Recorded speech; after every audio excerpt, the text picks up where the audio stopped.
What's going on, everyone? Welcome back to the channel and welcome to this short video where I'm going to be talking about Samurai Warrior Spirit of Sanada. I just finished playing the story mode and going through the entire story and really just indulging myself into this story and trying to immerse myself into the world of these Samurai Warriors. I came into the Samurai Warrior series very late, and I played the first two games. They were great. I got to know some of the characters and the main point of the story and the time period and things like that. But Samurai Warrior Spirit of Sanada, hands down, has the best story I've ever played in a Musou game. I'm not going to go into all the gameplay or the combat, which was smooth and fun, and I did not mind it at all. But the main highlight and the things that gets me for, especially like the Dynasty War, is the stories. Who are the characters? The people that make this story come to life, and I don't know what else to say. It was so freaking good. I love the death scenes and the connections that people make and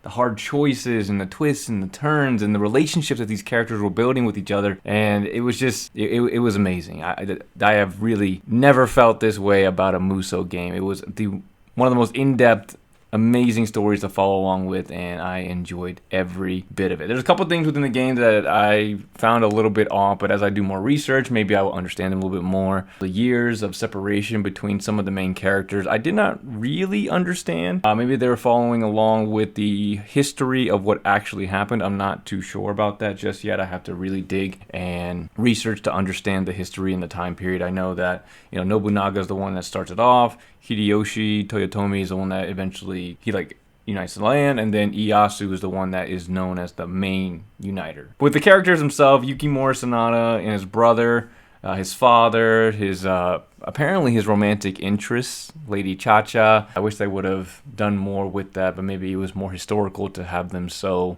separate from each other. I love the moments with him and Lady Cha-Cha and her having that slight character arc from starting off kind of cold or whatever it may be, and then she became more loose and friendly and smiley, and it's kind of like a similar relationship with Sima Zhao and Wang Yuanji, except this one is way more in depth and a little bit more intricate. But I wish they did more with that. I was hoping to see more. Every time it was a moment between him and her talking, I was super glued to what was happening. The Sasuke and Hanzo Hattori storyline was amazing. I loved it. It was one of my favorite parts of the story as well. Sasuke making the choice to be part of Yukimura's ninja, be proud of that. That was really cool. And then, of course, him being killed at the end. Oh, by the way, it's probably put in the beginning, there's going to be spoilers if you have not played it. I'm assuming most of you guys watching have played this game, so I'll put a disclaimer in the beginning so that way. Anyway, yeah, the Sasuke and Hanzo Hattori storyline was amazing. One of my favorite characters from it, I think also was underrated, was Naiki Takanashi. I really liked his, I don't know, he just reminds me of people that I know, and just that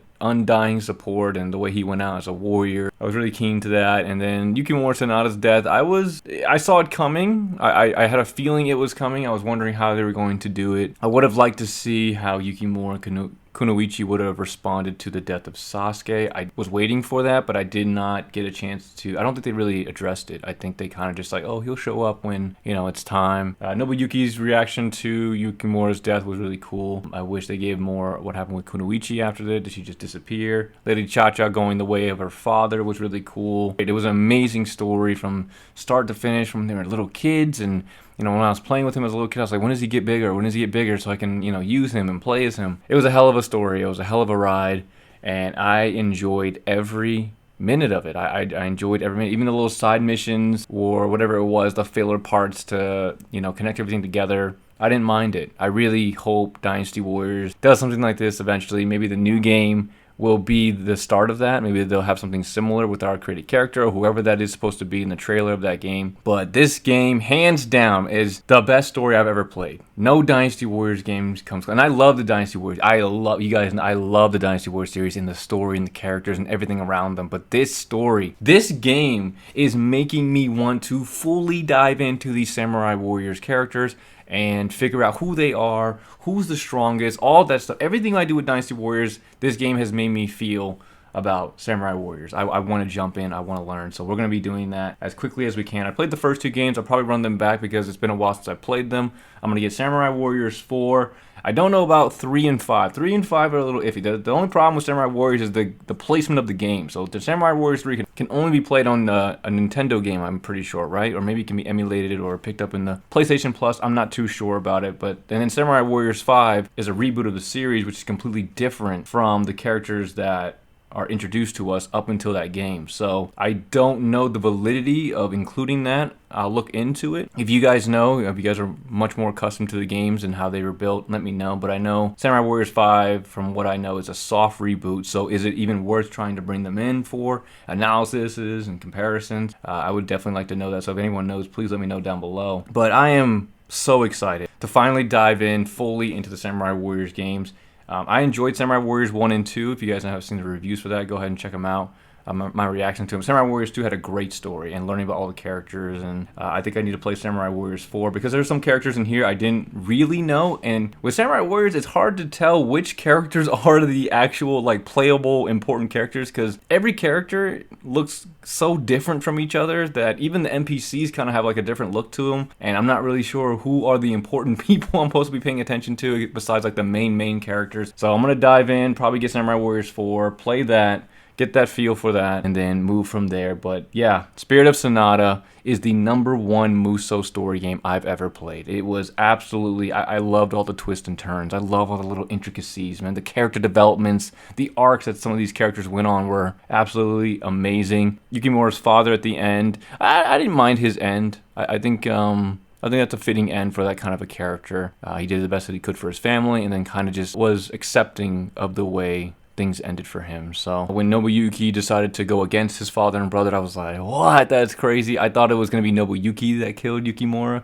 I thought it was going to be something like that. That would have been insane, but it didn't happen like that. But yeah, I'm going to dive into this. I want to know more about how much of this is true. Did the Sanada Maru thing happen for Ryo? Did he actually go out like that for the final battle? I forget what it was called. I think it was Osaka, right? Final Osaka Castle battle, whatever it was. I want to know because Yukimura, from what I've limitedly have seen, is the #1 samurai warrior ever. Like, he's #1. And if everything in the games is a reflection of what he did in history, I can agree. I mean, dude is insane. I'm gonna have to research into the other characters as well because you have other characters like Tadakatsu, who's supposed to be the Lu Bu of this game.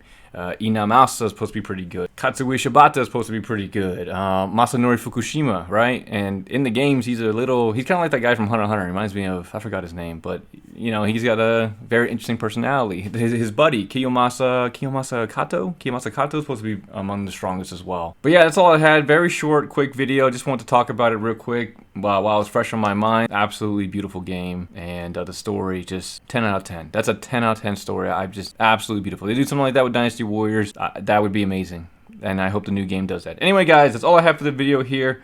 I hope you guys enjoyed it. Let me know information about Samurai Warriors down below. What game should I get? Do I need to worry about Samurai Warriors 3 and 5? I really want to know about that. If I don't need to worry about investing into that, I won't. I'll just maybe look up the cutscenes or how the story goes, so that way I can get familiar with what happened in those games. But I'm not going to invest into trying to getting a PlayStation 5 and a Nintendo Switch or whatever I need to play Samurai Warriors 3 just so that I can play them. I want to know if it's pertinent. If it's not, then I'm just going to focus on 1, 2, 4, Spirit of Sanada, and then sprinkle in the history and read and everything that I do with Dynasty Warriors. I'm going to try my best to do with Samurai Warriors. But yeah guys, that's all I have. I'm excited to get into it. Appreciate you guys for watching. Any ideas with Samurai Warriors and Dynasty Warriors and all that? We've got the matchups coming, all that good stuff. Anything else, let me know. But that's all I have guys, and I will see you all in the next video. Thanks for watching everyone.